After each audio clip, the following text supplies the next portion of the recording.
So why do people hate being sold to, even when they actually want what it is that you're offering?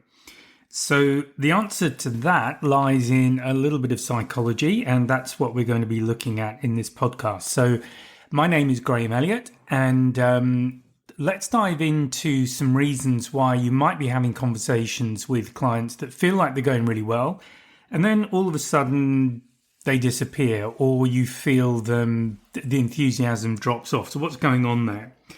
So the first thing to remember is that most people, when they get up in the morning, they don't want to be sold to. And basically the reason for this is something called reactance. Now, this was studied by Jack Brem, I think I pronounced that right, in the 60s. And basically it kicks in when people feel that they're losing their freedom or their freedom is threatened. And in this case, we're talking about freedom of choice. And the moment that someone feels that you're trying to steer them in some way or you're trying to control them in some way, that's when you get a pushback. They'll instinctively push back, and they'll do that even if what you're offering is good for them. And it may be that and this isn't just a situation you may have experienced in selling. So it could have been with, let's say, a movie, and you go to a friend and say, oh, you have to watch this. Just that phrasing, the word have to, can immediately trigger some pushback. And you might have experienced that either as the person pushing back, your friend is selling you this and part of you just doesn't want to do it, or you might have experienced it from the perspective of telling somebody that you really have to see this movie. And they just seem to go a bit quiet. They lose a bit of enthusiasm. So that's what it is. This is reactance. So it's not about logic. It's purely emotional. And unfortunately, the emotional part of selling is at least as important as the factual part. And in some ways, and certainly in some circumstances, depending on what it is that you're selling, it can be a lot more important. So you may well have had this situation, perhaps with a client who's disappeared or has gone with somebody else who doesn't have as good a solution. And you really can't understand what's happened because it's almost a no-brainer that they go with your solution and yet they've still gone with something else. So this comes down to emotions. And this is why we start diving into the psychology. And this is the important part of it. So let's look at a few more examples, and then what can you do about it? How can you turn that around? And if this is resonating with you, if this is a mistake that you find that you're making, this is definitely a podcast that will help you. So, common scenario, you're on a discovery call, you do perhaps a quick rapport check, you may be talking about the weather or a LinkedIn post, whatever it is. And then you start off with, let me tell you a bit about our product and what we do. And that's it. Buyers just shut down. So what happened there? Well, if you've listened before, you'll know that I offer a full training course. So I'm not going to hide that. And I actually dive into this in a lot more detail. But there's a very simple traffic light analogy that you can use. And the way to use that, and I'm going to go back to that example of let me tell you a bit about our product and what we do. What you're doing, you're talking about yourself. Okay, you're talking about the company you work for, you're talking about your products, but it's about you. And using the traffic light analogy, that's a red light. So what's the alternative? Well, you start talking about them, and that's a green light. So the whole point about this, and if you are doing this, you're certainly not alone. I think most salespeople actually do this. They think the sale is about them, and therefore, and what I mean by that is it's about their products, their solution, what their company can do. But it's all focused on the person doing the selling, and it's not focused on the person doing the buying. And this is such an important distinction and such an important understanding to have that it can completely revolutionize, I think I said that right, revolutionize your sales results. And it's something I talk about in detail on the free webinar. And as I say, it's definitely in the course. So what tends to happen when the buyer shuts down, just so that you know the signs, their voice may well get quieter if you're on a call. Their answers will tend to get shorter. you'll start getting evasive responses, such as they're just exploring options. So these are the warning signs that you've just shut them down. So this is reactance, this is emotion kicking in. And what happens with the buyer, and this is also something that's really important if you're in a leadership role, but that buyer feels that they're no longer being heard. You're simply there for yourself. You're not really interested in listening to them, what their problem is and what you can do to solve it. And as I say, this, if you have staff, if you get that reaction from staff, it means, again, you've shut them down. And I'm not going to go into that in this podcast. Leadership is nothing to do, but not in this particular podcast. So what's an alternative? So perhaps a better way of doing this, or certainly a way that is likely to get you a much more productive result, is to say something like, would it be helpful if I were to give you a quick overview of how we help companies, people like yourself? Or would you rather talk about what it is you're looking for first, what your goals are? So it's a very small shift, but what it does is actually two things in there. First of all, you're steering it towards them. You're opening the opportunity for them to talk about what their issue is, what they want to talk about. And secondly, you've given them a choice. So that choice is, you want to give us an overview, or you want to dive into what your objectives are. So there's two really important things there. So the first one, using the traffic lights, you're switching it to them, green light. And secondly, there's choice. So that will reduce the chance of this emotional reactance kicking in. So how do you actually do that in practice? So there's really three techniques that you can use, and they definitely work. So the first one is to ask permission, and it's really important that you do that early and you do it often. And what most people do, bad sales, I'm going to say bad salespeople. What I mean it really is unsuccessful salespeople, let's say, but they're using the wrong techniques. What they'll tend to do is just dive straight in and do their pitch.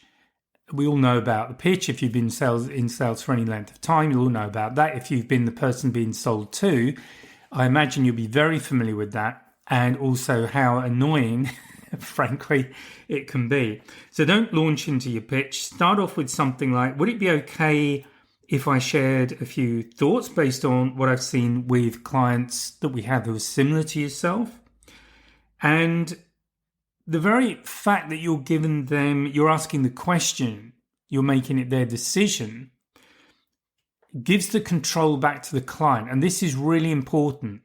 And in fact, an analogy I used to use, certainly when I was doing sales every day, to me, it was a little bit like fishing. So I don't know if you know anything about fishing. I don't know very much, I'll be honest. So you may well pull me up on this. But I used to regard it as kind of like fly fishing. So you sort of pull the rod back, you kind of flick it forward, the lure or whatever, the bait goes out into the river or wherever you're fishing, and the fish gets it. And what do? So you can try pulling that fish in straight away. But if it's a strong fish, you might want to tire it a bit first. So what you do, you let it swim for a little bit, then you pull it back in a little bit, then you let it swim, you pull it back in. And this is how I tend to regard the conversations that I have with clients, because I know where I want to get them. I want to get them onto the bank, not so that I can stun them, but if you understand what I mean, but I want to get them onto the bank so I can, or get them into the net that you pick the fish up with. But I know that they need to swim around a little bit first. We need to have the discussion. So I need to let them swim. And it's not just to tire them out, to use that analogy, but it's actually really useful because it allows me to get the gold. It allows me to really understand what it is they're trying to achieve. And this is really important. But if you shut them down, they're not going to tell you. So this is why it's so important to keep this conversation open, let them feel in control, because the more in control they feel, the more open they're going to be with you. And in doing that, they give you all of the information you need to close that sale effectively. So the first option there is to ask permission. The second one is just to be very aware of your language. So a lot of people will use phrases like, oh, you need to, or you should do, all of that kind of thing. That's quite pushy. That's quite controlling. So you need to or use phrases like what you have to do is that, that kind of thing. So all of these things are quite controlling. So you want to use language that gives them autonomy, makes them feel like they're in charge. So alternatives would be to use phrases like, one option could be to do whatever. Some teams in your position choose to do whatever that might be. You might find it helpful to consider and then something else. In fact, I was with somebody from the UK, a visitor I had from the UK when I was selling in Sydney. We were actually with a client, and they were questioning one of the technical claims that was being made, or one of the technical arguments. And this guy was brilliant. He just said, yes, you would have thought that would be true, wouldn't you? But what we found, in fact, when we did it, so they kind of acknowledged and empowered the client raising the objection, and it actually agreed with them that what they were raising was quite reasonable, and then turning it around simply saying, yes, we looked at that, and in fact what we found when we did that was this particular outcome. So what you're doing, you're acknowledging, you're showing respect to the client, you're showing genuine interest, but you're keeping them in charge, or letting them feel that they're in charge. So back to the fish analogy, while they're swimming around, they feel like they're making good progress, whereas in fact you're giving them that space so that, first of all, emotionally, they're much more likely to go with you, and secondly, you're getting really useful information. And then the third thing is to just be genuinely curious about what they are trying to do. And again, so many times I've seen salespeople walk in, and I've been guilty of doing this myself early on, because I'd look at the client, I'd look at what they were doing, I'd look at my solution and say, oh, I know what they need, they just need this. And when you go into a client with that kind of an attitude, you stop listening to them, because you know what they need. So they're just going to talk, there's background noise, and then you can get to close them. And in fact, in doing that, by not listening, you are definitely in a situation where you could be missing something really important, some crucial outcome they need from what you're offering, or some small aspect, or small to you, that's actually quite critical to the sale. So it's really important that you listen, that you're genuinely curious. So again, instead of using a phrase like, we can definitely solve that for you, use something that is more consultative with them. Something like, that's a challenge that we hear a lot, and I'm really curious how that's showing up for you specifically. So that's also a good one, to get them to be as specific as possible. So it really is about you working with them, you being a guide, but letting them feel like they're kind of leading the way to go. Okay, so I hope that's made sense to you. Now, I am putting, there is a small PDF that you can download with some additional material that might be useful. So there's a link in the description to get you to that, or there should be, or you can jump onto the website, or you can even contact me. So all of that is good. But just to sum this up very simply, people really hate being sold to. They don't like being sold to because it actually encourages, or it initiates a psychological resistance. And this comes down to protecting freedom of choice, freedom of action. So the fix to that is to, first of all, just look at the kind of phrasing you use. What's your approach when you're with a client?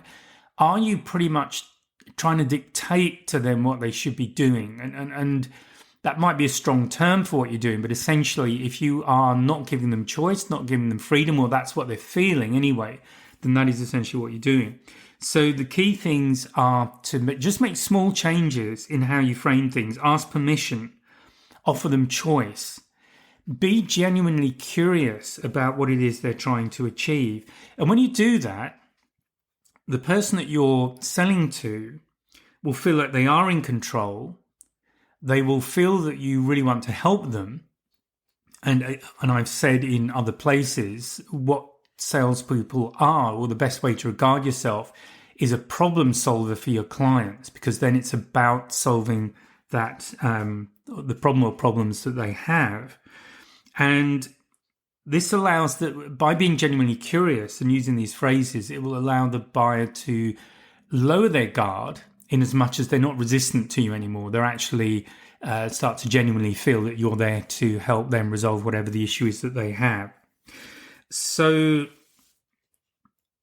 if you found that useful, please take a look at the website. The links are in the description.